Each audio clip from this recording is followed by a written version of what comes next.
మీ దగ్గర చిరిగిపోయిన currency notes ఉంటే మీరు వాటిని బ్యాంకుకి తిరిగి ఇచ్చేయొచ్చు. ఈ విషయం మీలో చాలా మందికి తెలిసి ఉండొచ్చు. అయితే ఎంత విలువ చేసే కరెన్సీ ఇవ్వచ్చు, ఎన్ని నోట్లు ఇవ్వచ్చు, ఒకవేళ మీరు ఇచ్చినప్పుడు బ్యాంక్ యాక్సెప్ట్ చేయకపోతే ఏం చేయాలి అనేది ఈ వీడియోలో చూద్దాం.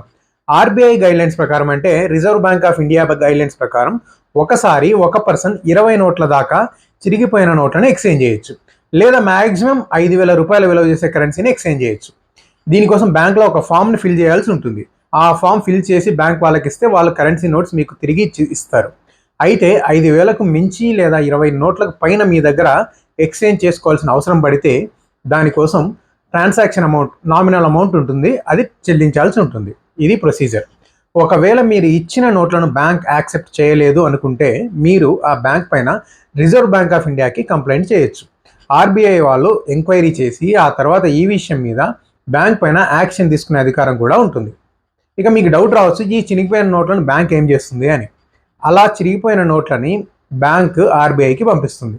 రిజర్వ్ బ్యాంక్ ఆఫ్ ఇండియా వాళ్ళు ఈ చినిగిపోయిన నోట్ల స్థానంలో అంతే విలువ గల కరెన్సీని కొత్తగా ముద్రించి సర్క్యులేషన్లోకి వదులుతారు.